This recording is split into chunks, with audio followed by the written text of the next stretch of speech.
तू बोला पहुंचेंगे, मतलब ऐसा कोई थोड़ी पहुंच जाएगा तुरंत।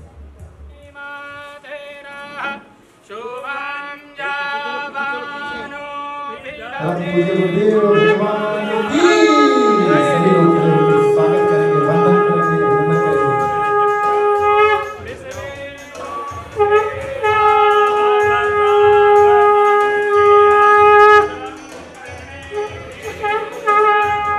परब्रह्म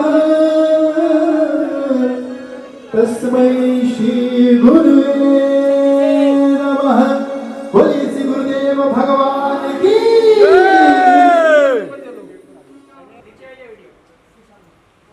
जय श्री राम।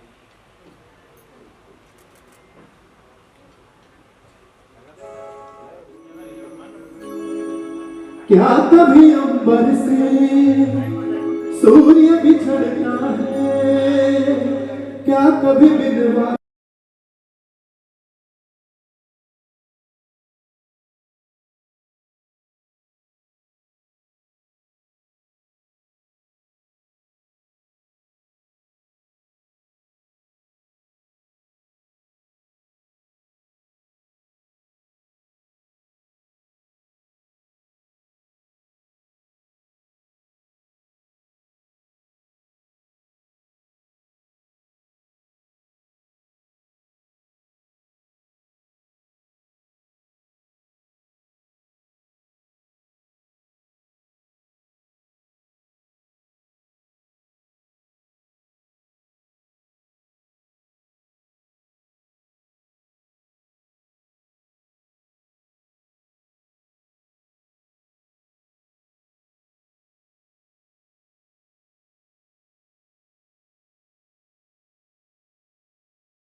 चतुर्मास का महीना चल रहा है, हम लोग यहाँ पर जू पे हैं।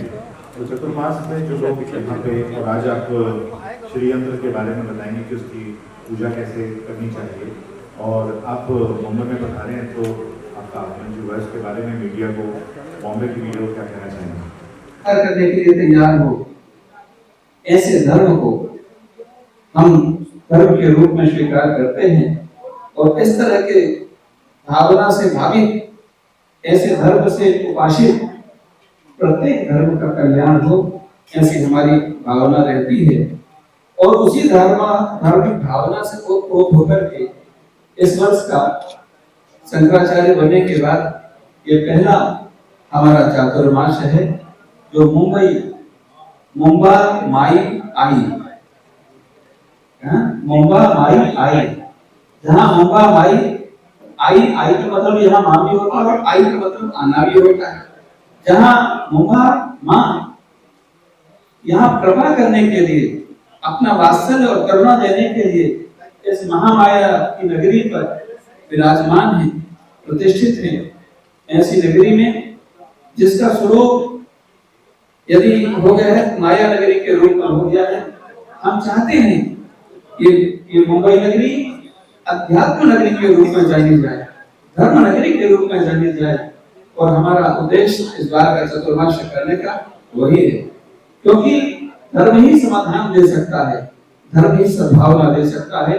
हम सब चाहते हैं सब धार्मिक भावना से ओतप्रोत हो जाएं, सबके जीवन में वह धर्म का स्वरूप उद्भासित हो जाए और सबका कल्याण की कामना सबके जीवन में हो जाए।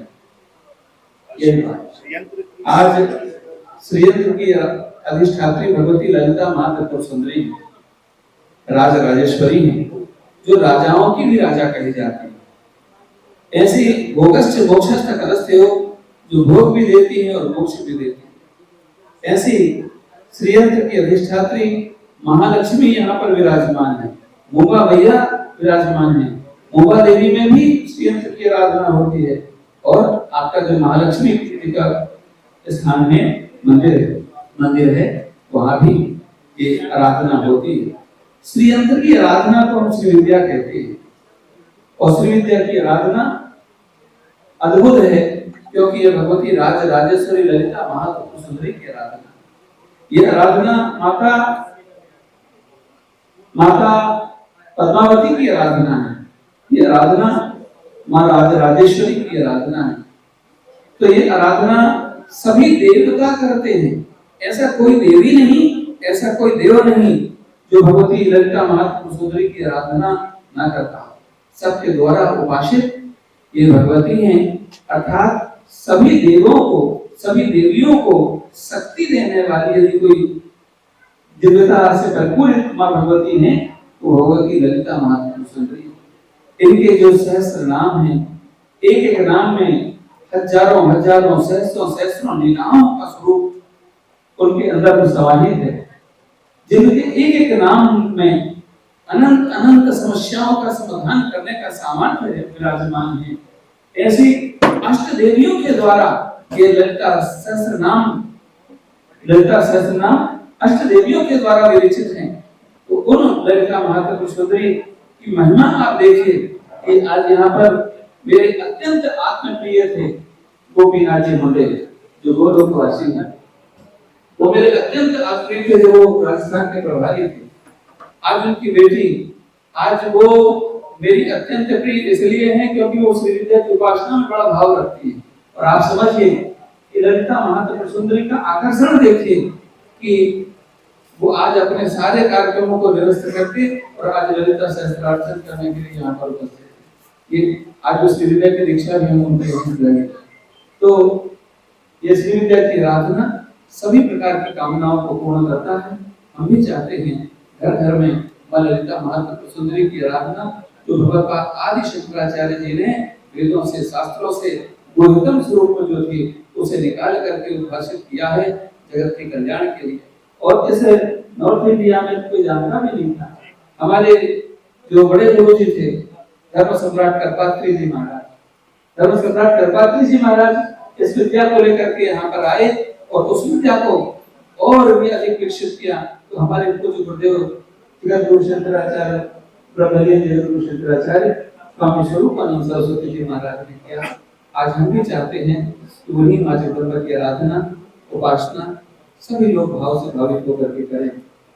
दूसरा तीसरा एक अंतिम विषय और अपना रख करके अपनी बात को विराम देंगे, वो यह है आज बड़ी समस्या बांग्लादेश में जो हमारे हिंदू सनातन धर्मियों के साथ में हो रहा है, जो वहां पर हो रहा है वो उस राज्य की, उस राष्ट्र की समस्या है। उस राष्ट्र की सरकार को चाहिए कि वहां समस्या के लिए समाधान करे, लेकिन हिंदू भाई जो वहां पर रह रहे हैं वो वहां की सरकार की समस्या का सरकार की समस्या नहीं है, वो हम सब की समस्या है। क्योंकि हमने सारे विश्व की मंगल कामना करी है, हमने सारे विश्व के कल्याण की कामना करी है। कभी हमने किसी देश पर आक्रमण नहीं किया, कभी हमने किसी के अधिकार का हनन नहीं किया, कभी हमने किसी उपासना के स्थल पर हमने कब्जा नहीं किया, कभी हमने उपासना की किसी की उपासना को ठेस नहीं पहुंचाया, लेकिन आज हमारे उपासना के स्थल तोड़े जा रहे हैं। आज वहां पर हमारे जो हिंदू धर्म की माताएं बहनें हैं, उनकी मान सम्मान, उनकी लज्जा का हरण हो रहा है।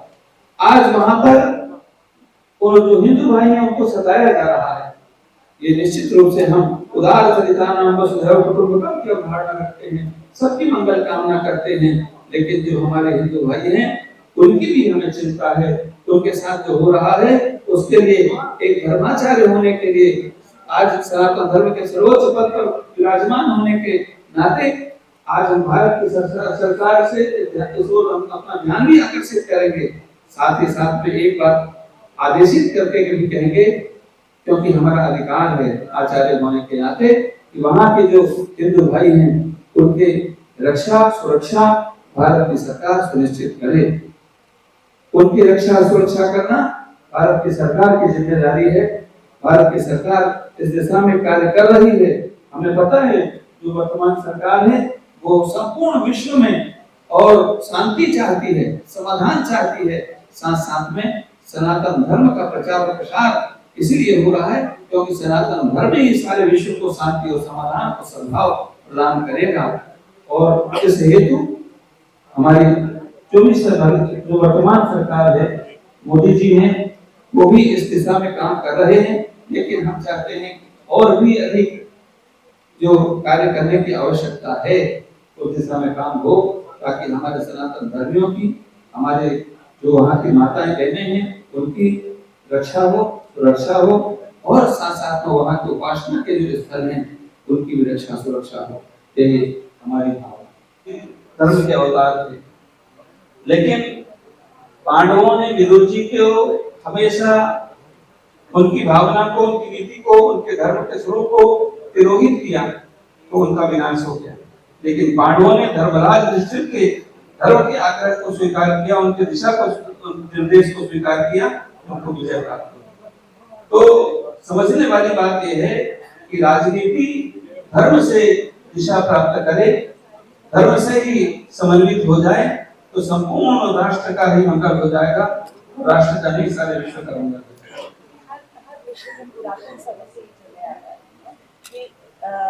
धर्म से जोड़ के लोगों की भावना को बदला जाता है।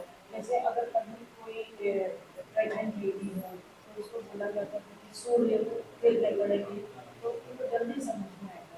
तो धर्म का क्या इसमें धर्म के हमारे यहाँ तो जन्म से लेकर मृत्यु तक और प्रातःकाल जागने से लेकर शांति तक प्रत्येक क्रिया धर्म से ही देखी जाती है, क्योंकि ये भूमि जो है ये धर्म भूमि है। विश्व के अन्य भाग भोग भूमि है, लेकिन भारत धर्म भूमि है। धर्म की धड़कन जब तक यहाँ धड़क रही है सारा विश्व सुरक्षित संरक्षित है। जिस दिन भारत भूमि से धर्म की धड़कन धड़कना बंद हो जाएगी सारा विश्व प्रलयंकारी महाप्रलय में परिणत हो जाएगा।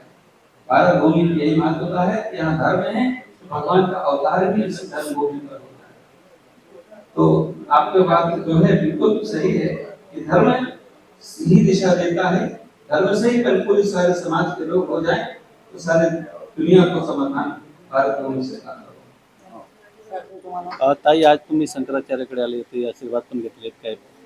मला आज खूप चांगला योग आला।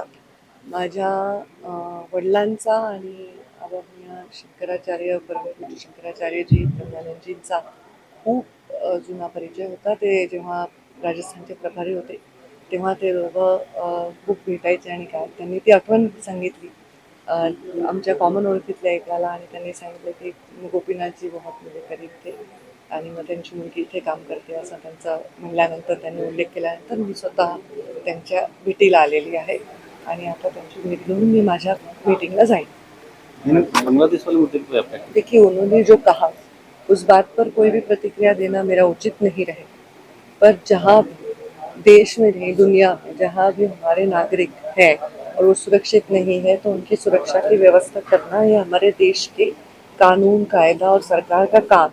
आपने देखा जैसे युद्ध छिड़ गया था रशिया में भी, वहाँ से भी हमारे विद्यार्थियों को हमने वापस लाया है। तो जैसे कोई भी देश में वहाँ के नागरिकों के प्रति कोई हिंसा या कोई गलत बात हो रही हो तो उसके प्रति संवेदना व्यक्त करना किसी भी जागरूक व्यक्ति का उत्तरदायित्व है। तो उसी तरह से शायद ये उन्होंने बयान दिया है और वो उसमें अनुचित कोई बात नहीं है। फोगाट और फोगाट पे क्या कहेंगे जो 100 ग्राम वजन के बाद उनको ओलंपिक से देखिए इसमें क्या कहे, पूरा देश जो कह रहा है वही कहेंगे। बहुत बुरा लगा, बहुत, मतलब इस बात को शब्दों में नहीं बयान कर सकते। और इस बारे में मुझे लगता है कि अथॉरिटीज योग्य कार्रवाई करेंगी। ठीक।